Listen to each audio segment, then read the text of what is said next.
सबको जय मसीह की परमेश्वर के नाम की महिमा हो। आज हम देखेंगे दूसरी बार फसह का मनाया जाना, और ये हमें देखने को मिलता है गिनती की किताब और उसका 9वां अध्याय की पहले से लेकर 14 आयत तक। आपके पास 3 मिनट का टाइम है और आपके पास बाइबल है और आप इस अध्याय को हमारे साथ देखना चाहते हैं तो आप भी निकाल लीजिए गिनती किताब 9वां अध्याय कि पहली से लेकर 14वीं आयत तक, जहां आज हम देखने जा रहे हैं दूसरी बार फसह का मनाया जाना। चलिए शुरू करते हैं।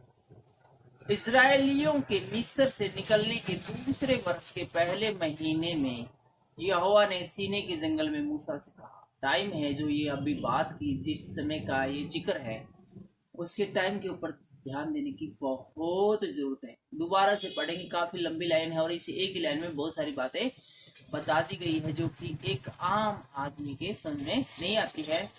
इजरायलियों के, यहाँ पर कौन है? इजरायली मिस्र देश से निकलने के दूसरे वर्ष के पहले महीने में योना ने सीने के जंगल में मूसा से कहा। जब सीधे सीधे शब्दों में इस लाइन को हम देखें तो इसका मतलब है कि जब इजरायली है वो मिस्र देश से निकल लिए और उनको मिस्र देश से निकले हुए जब 2 साल हो गए और 1 महीना भी हो गया, उसके बाद है यहोवा परमेश्वर ने मूसा से क्या कहा, वो हम दूसरी आयत में देखते हैं। आप समझ गए होंगे कि जब 2 साल हो गए, उसके बाद 1 महीना भी हो गया, उसके बाद सीनै पर्वत है, उसके पास का ये दृश्य है। और इजरायली फसह नामक एक पर्व को उनके नियत समय पर मनाया करें। यहाँ पर मूसा को परमेश्वर की ओर से एक आज्ञा मिलती है। परमेश्वर कहते हैं कि इजरायलियों को एक पर्व मनाना, एक त्योहार मनाना, एक फेस्टिवल मनाना है जिसका नाम है फसह। और तीसरी आयत में लिखा है, अर्थात इसी महीने के 14वें दिन को गोधूली के समय तुम लोग उसे सब विधियों और नियमों के अनुसार मनाना। और कहा कि इसी महीने मनाना भाई, जब 14 तारीख हो जाए या 14वां दिन हो जाए उस समय। और समय कौन सा रहेगा? उस समय घंटों में शायद समय नहीं मापते होंगे, इसलिए कहा था गोधूली के समय। तब मूसा ने इजरायलियों से फसह मनाने के लिए कह दिया और परमेश्वर से आज्ञा पाकर इजरायलियों को मूसा ने यह आज्ञा सुना दी कि परमेश्वर की ओर से आज्ञा है कि हमें इसी महीने में 14वें दिन को है वो फसह का एक पर्व है, एक फेस्टिवल मनाना है। और 5वीं आयत हमें और भी ज्यादा विस्तार से इस बारे में बताते हुए कहती है, और उन्होंने पहले महीने के 14वें दिन को गोधूली के समय सीनै के जंगल में फसह को मनाया और जो आज्ञा यहोवा ने मूसा को दी थी उन्हीं के अनुसार इजरायलियों ने किया। और जैसे जैसे निर्देश इस पर्व को मनाने के लिए मूसा को परमेश्वर ने दिए थे, सब इजरायलियों ने उन निर्देशों का पालन किया।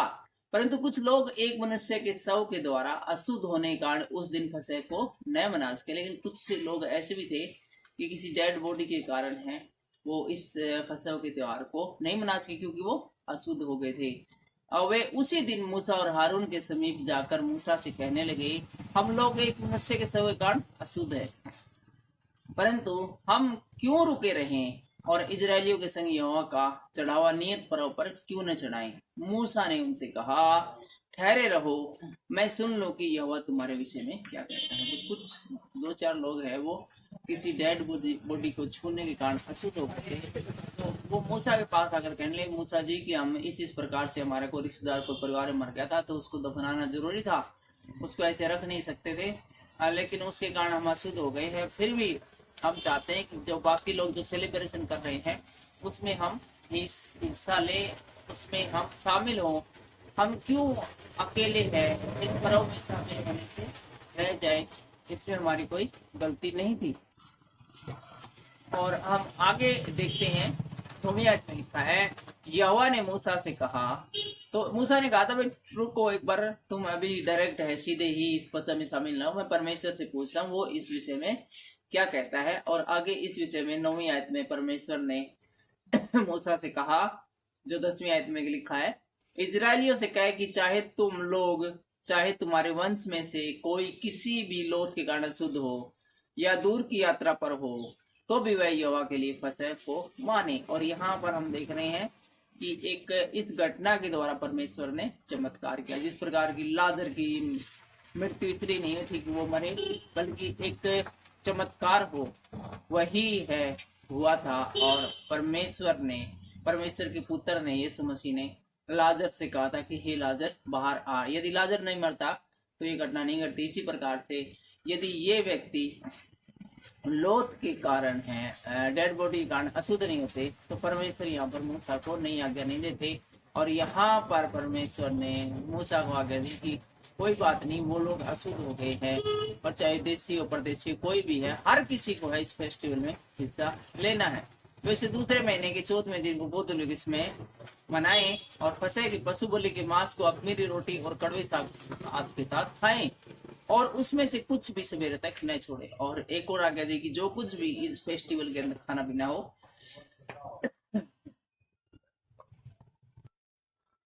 और 14वीं आयत हमें आगे बताती है, यदि कोई परदेशी तुम्हारे साथ रहकर चाहे कि वह यहोवा के लिए फसह मनाए, तो वह उसी विधि और नियम के अनुसार उसको माने। देशी और परदेशी दोनों के लिए तुम्हारी एक ही विधि। तो आज की इस वीडियो फिलहाल इतना ही। आज की इस वीडियो के द्वारा परमेश्वर आपको आशीष दे, बरकत दे। सबको जय मसीह की जय हिंद।